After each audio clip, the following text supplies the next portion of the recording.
कुछ दिनों से निखिल को नया ही शौक चढ़ा था। वो अपने बालों को कटवाने की जगह लंबे कर रहा था। इस वजह से मोनिका बहुत परेशान रहती थी। घर में सब निखिल को बाल कटवाने के लिए कहते तो निखिल साफ मना कर देता। निखिल के लंबे बाल घर में झगड़े का कारण बन रहे थे। निखिल जल्दी बाहर आओ, मुझे भी नहाना है। अरे आ रहा हूँ, सिर में शैम्पू कर रहा हूँ, उसमें समय लगता है भाई।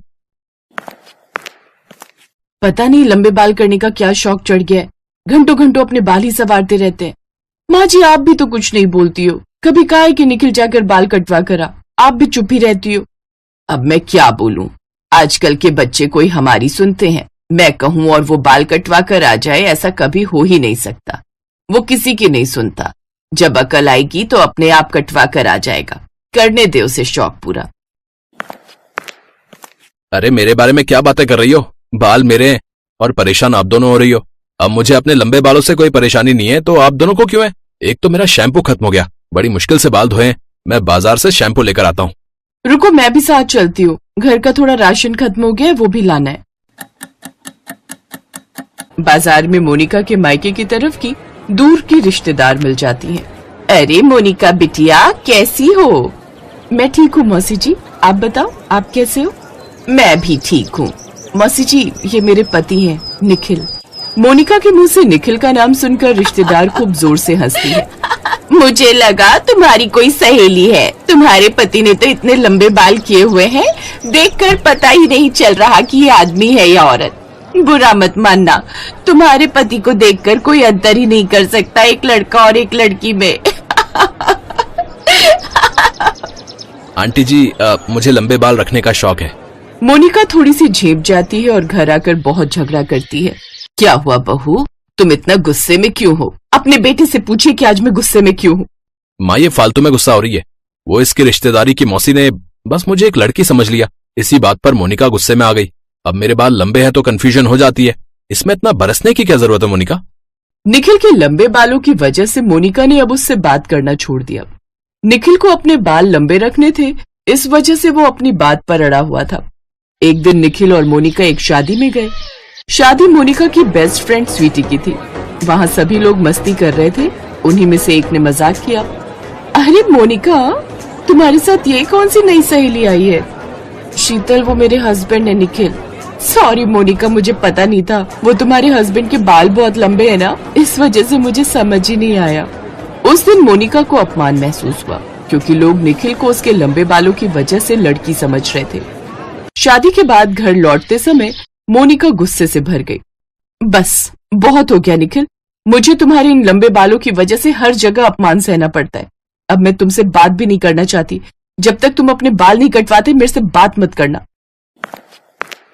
निखिल को मोनिका की नाराजगी का एहसास तो हुआ, लेकिन फिर भी वो अपने बालों को कटवाने को तैयार नहीं था। दिन बीतते गए और निखिल ने देखा कि मोनिका उससे दूरी बना रही है। इसी बीच निखिल अपने काम में इतना व्यस्त हो गया और उसे अपने बालों की सही देखभाल करने का भी समय नहीं मिला। धीरे धीरे उसके बालों में गंदगी और जुएं हो गई। वो सिर में खुजली करता रहता, लेकिन समझ नहीं पा रहा था कि समस्या क्या है। एक दिन जब वो आईने में अपने बालों को देख रहा था तो उसने देखा कि उसके बालों में जुएं घूम रही हैं। ये देखकर निखिल घबरा गया। क्या हुआ निखिल बेटा, तो इतना घबरा क्यों रहा है? माँ मेरे बालों में कुछ कीड़े दौड़ रहे हैं, मैं समझ नहीं पा रहा, और वो खुजली भी बहुत कर रहे हैं। अरे वो जुएं हैं, तुम्हारे लंबे बालों में पैदा हो गई हैं। और करो लंबे बाल, मेरी तो तुम सुनते ही नहीं हो। मैंने तो कहना ही छोड़ दिया है। निखिल बेटा इन बालों को कटवा ले, तभी तेरे सिर से जुएं जाएंगी, वरना जुओं से बहुत बीमारियां बढ़ जाती हैं। माँ तुम सही कह रही हो, ये बाल मेरे लिए परेशानी बनते जा रहे हैं। अब इन्हें काटना ही पड़ेगा, और इन लंबे बालों की वजह से मोनिका भी मेरे से नाराज रहने लगी है। निखिल बाल काटने को तैयार हो जाता है। ये सुनकर मोनिका बहुत खुश होती है। निखिल बाल कटवाने जा ही रहा था कि तभी उसका दोस्त प्रकाश आ जाता है। अरे निखिल कहाँ जा रहे हो भाई? मैं तो तुम्हारे पास खुशखबरी लेकर आया था। वो तुमने शैम्पू के ऐड के लिए जो ऑडिशन दिया था ना, उसमें तुम जीत गए हो भाई। तुम्हारे लंबे बाल सबको बहुत पसंद आए, और अब तुम्हारा लंबे बालों वाला ऐड टीवी पर नजर आने वाला है। ये रही उसकी पेमेंट। और भी लंबे बालों वाले ऐड आते रहते हैं, मैं तुम्हें भेजता रहूंगा। थैंक यू यार, पर मैं तो बाल कटवाने जा रहा हूँ। अब मेरे लंबे बाल तुम्हें कभी दिखाई नहीं देंगे। मेरे बालों में जुएं पड़ गई हैं, जिस वजह से मुझे तकलीफ हो रही है। अबे यार तू अपने लंबे बाल कटवाने जा रहा है? पर तेरे लंबे बाल तो तेरे आगे आने वाले करियर में बहुत काम आने वाले हैं यार। अरे मैं तुझे बड़े बड़े ऐड देने वाला था। रहने दे यार, मत कटवा बाल। मोनिका, हम दोनों के लिए एक एक कप चाय लाओगी क्या? मैं अभी लाती हूँ। मोनिका चाय लेने के लिए रसोई में चली जाती है और जब वो चाय बनाकर लाई तो उसने निखिल की सारी बातें सुन ली। निखिल अपने दोस्त को बता चुका था कि उसे बालों की वजह से किन किन परेशानियों से गुजरना पड़ रहा था। लोगों का मजाक झेलना पड़ता था और भी बहुत कुछ। खासकर निखिल बताता है कि वो मोनिका को दुखी नहीं देख सकता क्योंकि मोनिका को उसके लंबे बाल पसंद नहीं है और अब वैसे भी उसके बाल जुओं से भर गए हैं तो वो लंबे बाल नहीं रख सकता। कहते कहते निखिल का मन थोड़ा उदास हो जाता है। मोनिका जब निखिल के मुंह से सच सुनती है कि निखिल भी बेमन से अपने बाल कटवा रहा था तो वो अपना विचार बदल देती है। मोनिका जानती थी कि निखिल को उसके लंबे बालों की वजह से बहुत बढ़िया ऐड मिल जाएंगे जिससे वो अच्छे पैसे भी कमा सकता है और नाम भी। इसलिए मोनिका पहली बार निखिल को खुद मना करती है उसके लंबे बाल कटवाने के लिए। मोनिका, क्या हुआ? तुम मेरे साथ बाल कटवाने नहीं चल रही क्या? नहीं निखिल, मैंने अपना प्लान चेंज कर लिया है। अब तुम लंबे बाल तब तक नहीं कटवाओगे जब तक तुम्हारा खुद का मन नहीं होगा।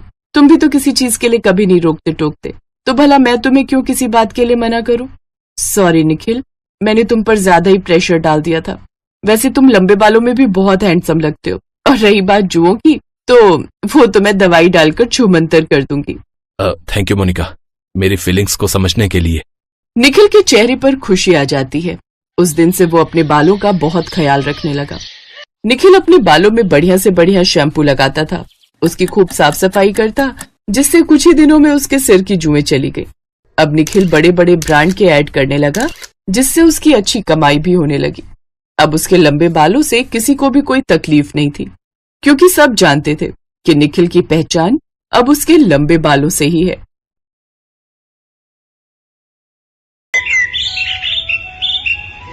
हम भी देखते हैं या हमारे साथ कैसे नहीं जाएगा। ये मेरे पति हैं और मैं इनकी धर्म पत्नी हूँ। आप इनसे जबरदस्ती नहीं कर सकते। आज रजनी अपने जिस पति के लिए दुनिया से लड़ रही थी वो एक किन्नर है। सागर के जन्म से पहले सावित्री रामपुर में अपने पति रमेश और सास के साथ रहती थी। अरे सावित्री, क्या कर रही है? पता है ना, दाइमा बोल कर गई थी इस हालत में तू आराम किया कर। यही बात तो इसे मैं बोलती रहती हूँ पर ये सुनती ही कहाँ है।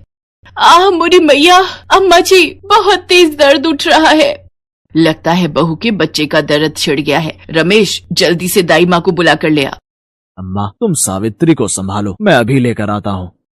रमेश दाई माँ को लेकर आता है। वो और उसकी माँ दोनों बाहर इंतजार कर रहे थे। तभी दाई माँ बाहर आती हैं। उनका मुंह उतरा हुआ था।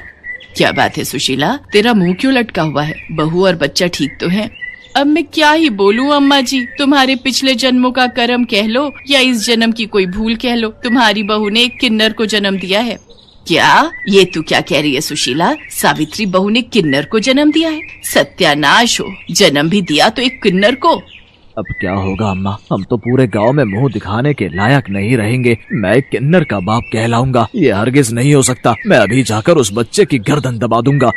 दाई माँ वहाँ से चली जाती है। रमेश गुस्से में सावित्री के पास जाता है और उस बच्चे का गला दबाने लगता है। नहीं नहीं, ऐसा मत करो। ये जैसा भी है, जो भी है, बदनसीब मेरी औलाद है। मेरी कोख से मैंने इसे जन्म दिया है। इसे मत मारो, छोड़ दो मेरे बच्चे को। रमेश, पड़ी रहने दे नासपीटी को इस नासपीटे के साथ। तू मेरे साथ आ। रमेश माँ के साथ बाहर जाता है। सावित्री उन दोनों की बातें सुन लेती है। देख रमेश, इस बच्चे को अभी हाथ लगाया तो पूरे गांव में शोर मच जाएगा। रात के अंधेरे में जब सावित्री सो रही होगी तब इस किन्नर को बहती नदी में फेंक देंगे। मैं अपने बेटे को कुछ नहीं होने दूंगी, मैं चली जाऊंगी यहाँ से। सावित्री अपने बेटे को लेकर वहाँ से भाग निकली और मंगलपुर गांव में आकर रहने लगी। सावित्री ने मजदूरी करके अपने बेटे सागर को पाल पोस कर बड़ा किया और उसकी कमजोरी दुनिया से छुपा कर रखी। सागर पढ़ लिख कर उसी गांव के एक स्कूल में पढ़ाने लगा। सागर गरीब बच्चों को मुफ्त में शिक्षा देता था। उन्हीं बच्चों में से एक बच्चा रजत भी था जिसकी बड़ी बहन रजनी सागर को पसंद करती थी, पर सागर नहीं चाहता था कि रजनी उसके करीब आए। सागर, तुम मुझसे दूर क्यों रहते हो? यही कारण है ना कि मैं पढ़ी लिखी शहरी लड़कियों की तरह सुंदर नहीं दिखती। पर तुमने कभी मेरा दिल निकाल कर देखा होता तो इस पर तुम्हारा ही नाम लिखा है। रजनी, बस है कोई वजह जो मैं तुम्हें नहीं बता सकता। इस कारण तुम मुझसे कोई उम्मीद मत रखो। रजनी को बहुत दुख पहुंचता है। कुछ समय बाद रजनी की शादी विनोद नाम के लड़के से तय हो जाती, पर शादी के दिन विनोद का पिता दहेज की मांग लेकर अड़ जाता है। सेठ जी, मुझे कुछ दिन की मोहलत तो दो। जैसे ही फसल बिकेगी मैं बाकी के रुपए भी आपको दे जाऊंगा। तो ठीक है, हम बारात वापस ले जाते हैं। ऐसा ना कहो जैकिसन बाबू, बिन माँ के मेरे बच्चों ने पहले ही बहुत दुख झेले हैं। मेरी बच्ची से कोई शादी नहीं करेगा। भगवान के लिए ये शादी होने दो मालिक, मैं आपके पैर पड़ता हूँ। बापू, मेरे कारण तुम ऐसे लालची लोगों के पैरों में मत गिरो। जाते हैं तो जाने दो ऐसे लोगों को। मुझे भी ऐसे लालची लोगों के घर बहू बनकर नहीं जाना। इससे तो मैं कुंवारी ही अच्छी हूँ। चल बेटा विनोद, बारात वापस जाएगी। रुक जाओ किशन बाबू, ऐसा मत करो, रुक जाओ। रजनी की बारात वापस लौट जाती है। ये सदमा रजनी बर्दाश्त नहीं कर पाती और वो आत्महत्या करने के लिए कुएं में कूद जाती है। अचानक सागर उसे देख लेता है और वो भी उसके पीछे कुएं में कूद जाता है और किसी तरह रजनी को कुएं से बाहर लाता है। मेरी बच्ची, हे भगवान, क्या करने जा रही थी? अगर तुझे कुछ हो जाता। सागर बेटा, तुम नहीं होते तो आज मेरी बच्ची। दीदी आंखें खोलो ना, क्या हुआ दीदी? रजनी की जान बच जाती है। उसके मन में सागर के लिए और प्यार बढ़ जाता है। अब वो किसी न किसी बहाने सागर के घर जाने लगी थी। रजनी बिटिया, कैसी हो? मैं ठीक हूँ माँ जी। सागर कहीं दिखाई नहीं दे रहे। वो मैंने सूजी का हलवा बनाया था, सागर को बहुत पसंद है। मुझे पता था इसलिए ले आई। अच्छा, सिर्फ सागर के लिए ही लाई हो, मेरे लिए नहीं? नहीं नहीं माँ जी, आप भी खाओ ना। वो तो मैं बस। रजनी, तुम यहाँ? सागर, रजनी ने सूजी का हलवा बनाया था, वो तुम्हारे लिए लेकर आई है। अच्छा माँ जी, मैं चलती हूँ। मुझे बताना हलवा कैसा था। रजनी शर्माते हुए वहाँ से चली जाती है, पर सागर सावित्री से कहता है, माँ, रजनी मेरी सच्चाई नहीं जानती। मैं नहीं चाहता मेरे कारण उसकी जिंदगी खराब हो। मैं जहाँ तक समझ पा रहा हूँ, वो मेरे लिए अपने मन में कुछ अलग ही सोच रही है। मैं चाहता हूँ वो मुझसे दूर रहे। ये बात वो नहीं जानती कि मैं एक किन्नर हूँ। मैं एक साधारण इंसान की तरह उसके काबिल नहीं हूँ। सागर को लगा था कि रजनी वहाँ से जा चुकी है, पर रजनी तो दरवाजे की ओट में खड़ी सारी बातें सुन लेती है। उसके पैरों से जमीन खिसक जाती है और उसकी आंखें आंसुओं से भर जाती हैं। वो सारी रात सागर के बारे में ही सोचती रही। अगले दिन रजनी उठी और वो सागर के घर पहुंची और सावित्री के पैर छूकर बोली, माँ जी, क्या आप मुझे बहू के रूप में स्वीकार करेंगी? रजनी, तुम सागर के बारे में कुछ नहीं जानती। सागर। माँ जी, मैंने कल आपकी और सागर की सारी बातें सुन ली थी। सागर की सच्चाई जानने के बाद मेरे दिल में सागर के लिए और प्रेम बढ़ गया है। सागर मेरे लिए पूरी तरह से मेरे पति बनने लायक है। सागर का दिल बहुत साफ है। जो लड़का पिताजी ने मेरे लिए देखा था, वो लोग तो लालची निकले। घटिया लड़के से शादी करने से अच्छा है सागर जैसे नेक दिल इंसान से शादी करूं। मैं सागर को पसंद करती हूँ और मैं उन्हीं से शादी करूंगी। जुग जुग जियो मेरी बच्ची, तुमने मेरे बच्चे की जिंदगी में खुशियों के रंग भर दिए। सागर को भी सारी सच्चाई पता चलती है। रजनी के अटूट प्रेम को देखकर सागर उससे शादी के लिए हाँ कह देता है और रजनी की शादी सागर के साथ हो जाती है। एक दिन सावित्री का पति रमेश उस गांव में आता है और वो सावित्री और सागर को एक दुकान पर खड़ा देख लेता है। सावित्री सागर के साथ घर की तरफ निकलती है तो रमेश उस दुकानदार के पास जाता है। भैया, ये जो अभी एक औरत तुम्हारे से सामान लेने आई थी, ये कौन है? ये तो सावित्री बहन है और साथ में उनका बेटा सागर है। स्कूल में मास्टर है। अभी अभी शादी हुई है इसकी।